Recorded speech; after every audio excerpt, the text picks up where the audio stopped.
Hi. So in the previous presentation, as I was saying, we're going to be looking at the different aspects of the taxonomy of taboo words and trying to see what they can tell us about different cultures. So we looked at profanity in the previous one and saw how religion can be more powerful or less powerful in different cultures, which can be then reflected in the taboos.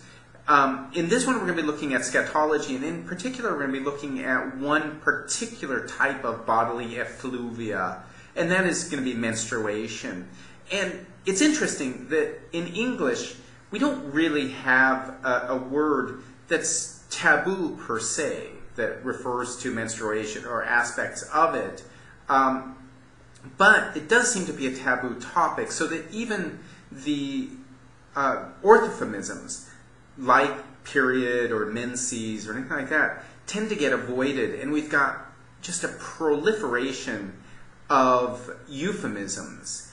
You can do a search, if you do a Google search on euphemisms for menstruation, you're going to get lots and lots of them. Now, a lot of them are not very serious, and some of them are kind of exaggerated, and some of them, I would say, verge on dysphemisms, right? So that they are perhaps too graphic or too humorous or in some way too disparaging, so that they become dysphemistic in a way. And I think that's an interesting phenomenon, that we often see this kind of weird interchange between euphemisms and dysphemisms, where some of the same mechanisms that can lead to a euphemism, like, for example, metaphor, can also lead to a dysphemism when the metaphor is perhaps too visually jarring. All right, so we're going to be looking at menstruation, though, in Akan, which is a language of Ghana. And we'll start with just some words that they've got, because they have a taxonomy themselves for different sorts of taboo language in Akan. So the overall term for taboo expressions would be abususum, woeful expressions. Don't trust me on my pronunciation of this. I'm sounding it out as best I can. Ntam, reminiscential oaths. So we saw when we were talking earlier about oath making, this is a common form leading to taboos, because oaths have to be taken seriously, and if they're taken too lightly, then they become taboo. Predicaments and disasters from the past must not be mentioned, so the death of a chief, famine, defeat in war, epidemic, basically anything related to death, it seems, are something to be taken not lightly. So there's taboos against taking these too lightly and just simply referring to them. Dwaba, grievance and imprecation. So this would be the invocation for a deity to curse the imprecati. So we saw that, we have in English cursing, which probably was more common at one time in English than it is today. Similarly, there's the self-imprecation, the sedi. And then there's atenedi, invectives. We clearly have invective swearing in English, negative reference to someone's origin, genealogy, deformity, etc. So here we're seeing very similar patterns to what we saw in English as well. And then there are the Abidine, the unmentionables, items not to be mentioned in plain words. So notice that plain word. So you have to find kind of either a metaphoric way, a circumlocution, some other way of talking about these things. Death, so mortology, obviously. Sexual organs, obscenity. Names of wild trees, plants, and animals, faunality. And I guess that there's a little bit of florality here as well in the trees and plants. But we'll just kind of group this all together as faunality. Pregnancy, honestly, I don't know where to group that, because pregnancy has all sorts of different aspects to it. There can be an aspect of mortology. Pregnancy, historically, has always been dangerous, both for the mother and the child. The chances of stillbirths were high, and the chances of the woman dying in pregnancy and giving birth was high. So it could be mortology. But of course there's also an obscenity element involved with pregnancy because, well, we all know how you become pregnant. Then there's unadorned names of chiefs, so there's appellati, and then there's scatological fluids, scatology. We're going to be concentrating on this last one, which is a subcategory of these amodin, the unmentionables. The one we're going to be looking at are menstruation. Let me move this just a little bit. Okay, so the author of this text, and I'll cite the author at the end, breaks it down into these different subcategories. What he looked at was euphemisms for menstruation, and what he says is, and he doesn't actually give the word, so the plain word for menstruation, because it seems it is very taboo, and it seems that the author himself was a little hesitant to actually write it down. And so in this culture, there's this proliferation of euphemisms that are commonly used, but those euphemisms themselves can be really interesting because they tell us so much about the culture surrounding menstruation. So the ones in red here, these are the ones that are most commonly used. The ones in black, probably only people who are middle-aged would be aware of these. But all of these on this page have to do with indisposition. So notice this, that one of the most common ones is wabu nunsa, she has broken her hand. And then there's others on that same line. She has hurt her toe, she has been crippled, the hearth is wet, she is bewildered, she is not sitting well, her hand has gone to her back. In all of these cases, it seems that this has to do with being injured. Now, people aren't fooled by this. They don't think that the woman is literally injured. This is a way of explaining. And typically it would be, why isn't the woman cooking?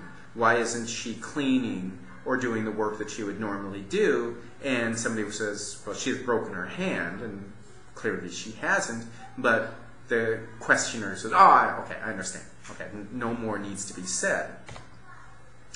Then there are ones that have to do with seclusion. So she doesn't enter the kitchen. She's gone behind the house. She's gone to the parlor. Similar idea. She doesn't eat. Let's concentrate on these three first. So one of the things was that historically, and I guess even still today, women who were menstruating were not supposed to cook. Now, it's said a little bit too strongly. The idea is that she can't cook for the other men in her household. She can cook for herself, and she can cook for her children, but she doesn't cook for the men in her house. And we'll talk a little more about that why in a little bit. And then she's gone behind the house, and that means that was at one time apparently taken quite literally, that she didn't go behind the house meant that she actually sort of secluded herself in this little lean-to that was attached to the back of the house. There was a special room for when she's menstruating. She's gone to the parlors, and that little area could be referred to as the parlor. She doesn't eat meat from the shrine. This is a little bit different, and this goes along with she doesn't go to the palace, she doesn't go to the stool room. In these cases, this has to do more with the idea that there were certain places that a menstruating woman isn't or wasn't allowed to go. And I think this is still prevalent today in the society, at least in sort of some traditional parts of the society. So, for example, religious places. The woman who is menstruating is not allowed to go to these more religious places, the temple and the chief's parlor. The chief's palace. So these are places she's not allowed to go. She has gone into the woman's house. That's referring to that place behind the house. And there's an example of this actually that the article gives, where, for example, a woman is supposed to give testimony at a trial, and so the judge asks, why isn't she here to give testimony? And they say, she doesn't go to the palace. And the judge understands, she's menstruating, but of course they haven't said it, and so it's not taboo. but everybody understands why the woman's not giving her testimony, and the judge excuses her until she, next week when she can come to the palace or the courthouse.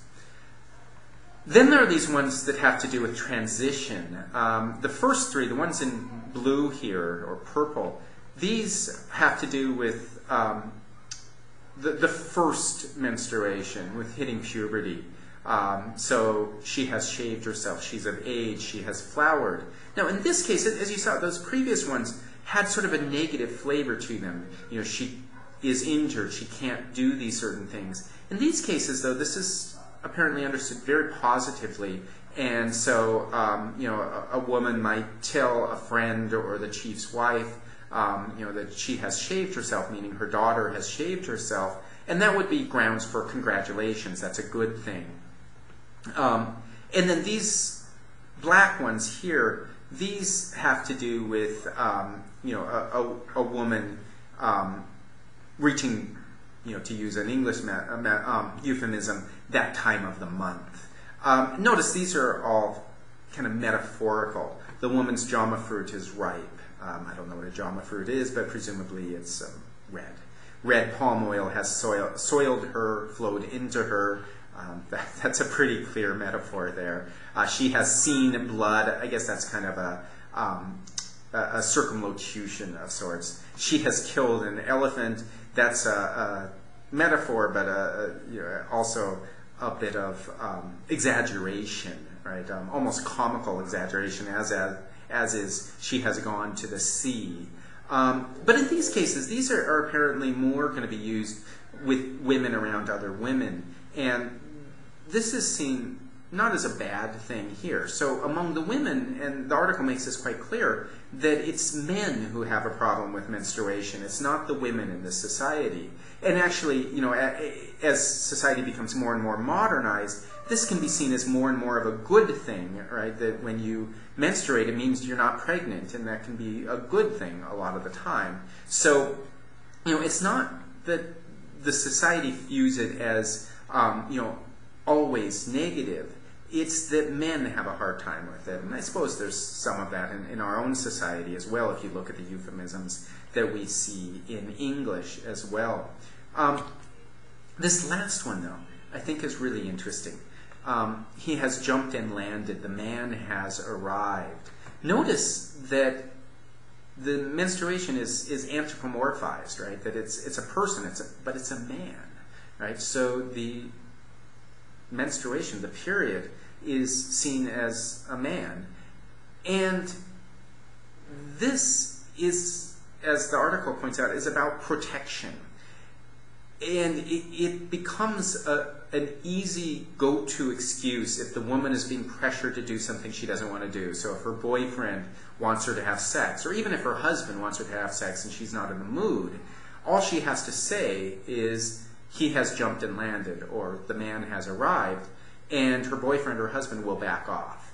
And that is because the men view this as being dangerous. There's kind of this idea, a superstition we could say, and I don't mean that pejoratively, but rather that we all have superstitions, all societies do, and this society has the superstition that menstruation is dangerous to adult males, that is poisonous for them, and so if they were to come in contact with it, they could die. And so, the author gives this example of a husband pressuring his wife to have sex with him, and she says, no, the man has arrived, and the husband says, oh, I don't like that man, he's dangerous.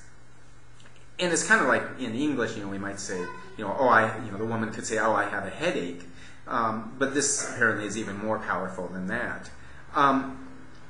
And that also, that danger to the adult males also explains why the woman doesn't have to cook for him when she's menstruating, because that could be dangerous to him. It could be poisonous to him. But apparently the poison only affects the man once he's past puberty, because it's okay for a woman to cook for children, just not for men.